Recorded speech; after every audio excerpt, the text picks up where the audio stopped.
मेरे प्यारे दिल्ली वासियों, आज जब अरविंद केजरीवाल और प्रधानमंत्री मोदी बड़े बड़े वादे कर रहे हैं दिल्ली के चुनाव को लेकर, तो हम कुछ 5 साल पहले आपको ले चलते हैं, जब अरविंद केजरीवाल ने दिल्ली की जनता के सामने 10 गारंटियां रखी थी। मैं आज उन पूरी 10 गारंटियों की फेहरिस्त लेकर आया हूं और एक के बाद एक गारंटियां आपको बताता हूं और फिर आप ही बताएंगे उन गारंटियों का हश्र क्या हुआ। पहली गारंटी थी 24 घंटे बिजली। दिल्ली वासियों को पता है कि दिल्ली के कितने इलाके में कितने देर तक बिजली रहती है और कितने देर बिजली कटती है। उसके बाद वादा था गारंटी नंबर 2, 24 घंटे पीने का पानी।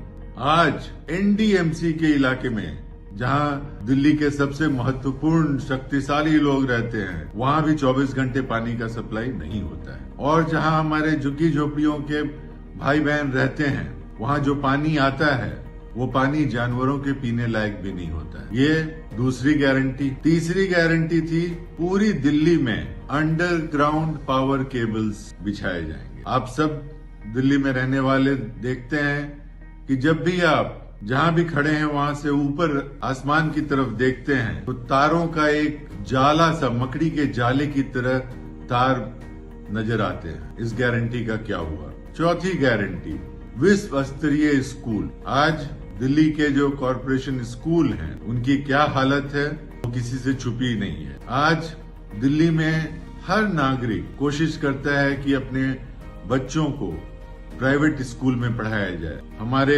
अरविंद केजरीवाल जी के सहयोगी पूर्व उप मुख्यमंत्री मनीष सिसोदिया जी के बच्चे अमेरिका में पढ़ते हैं और आपको जो स्कूल का वादा उन्होंने किया था वो वादा आपने देखा। 5वां वादा था वर्ल्ड क्लास हॉस्पिटल।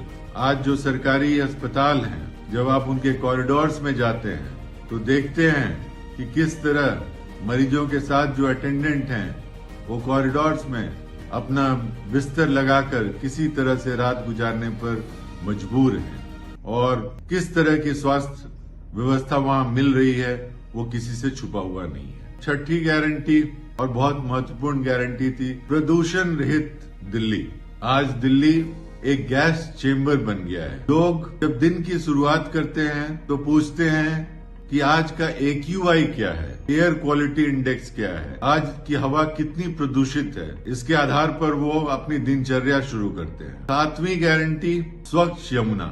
आप सब में से बहुत लोग यमुना के किनारे रहने को मजबूर हैं और दिल्ली को जो पानी की सप्लाई दी जाती है वो यमुना से आती है। लेकिन अगर आप यमुना में जाएं तो आपको उसके ऊपर एक सफेद चादर, एक फोम की सफेद चादर नजर आएगी, पानी कहीं नजर ही नहीं आएगा। तो ये यमुना की सच्चाई है। 8वां, दिल्ली में जो लोग रहते हैं देखते हैं कि दिल्ली की सफाई व्यवस्था कितनी मजबूत है और खासकर हमारे झुग्गी झोपड़ी में रहने वाले भाई किस तरह की नारकीय स्थिति में उनको रहना पड़ता है। जो कूड़े का पहाड़ है जिसमें अक्सर आग लग जाता है, अक्सर वहां पर धुआं निकलता है और उस इलाके के लोग तरह तरह के बीमारी के शिकार हो रहे हैं। गाजीपुर को लेकर बहुत बातें हुई थी, वो पहाड़ आज भी वहीं पर पहाड़ ही बना हुआ। उन्होंने वादा किया था, 9वां वादा, कि झुग्गी झोपड़ी में रहने वाले सभी भाइयों को पक्का मकान देंगे। आप सब इसको एक बहुत ही महत्वपूर्ण वादा माने होंगे। आप सबको विश्वास होगा कि शायद हम लोगों की किस्मत में पक्का मकान हो, लेकिन आज अगर झुग्गी झोपड़ी वाले इलाकों में हम जाते हैं तो देखते हैं कि लोग किस तरह से मेकशिफ्ट टीन शेड बना के, टेंट लगा के रहने पर मजबूर हैं। झुग्गी झोपड़ी के इलाकों में पक्की सड़क बनाई जाएगी। आप जो झुग्गी झोपड़ी में रहते हैं आप देखते हैं कि कहाँ रोड शुरू होती है, कहाँ नाली खत्म होती है, ये पता ही नहीं चलता है। पक्का तो छोड़ दीजिए, ऐसी व्यवस्था है जिसमें रहना एक मजबूरी है, बीमारियों से लड़ते रहना है। तो दोस्तों, आजकल गारंटियों का खेल हो रहा है। कभी केजरीवाल की गारंटी तो कभी मोदी की गारंटी, और इन गारंटियों के बीच, इन झूठे गारंटियों के बीच दिल्ली की जनता पिस रही है। दिल्ली की जनता को काम चाहिए, ऐसा नेतृत्व जो काम में विश्वास करता है। और दिल्ली की जनता ने देखा है कि जब कांग्रेस की सरकार थी तो कैसा काम हुआ था, और इसलिए इस बार दिल्ली की जनता ने फिर से एक बार मन बना लिया है कि कांग्रेस की सरकार लानी है और दिल्ली को उसका खोया हुआ पुराना गौरव वापस लौटाना है। जय हिंद, जय भारत।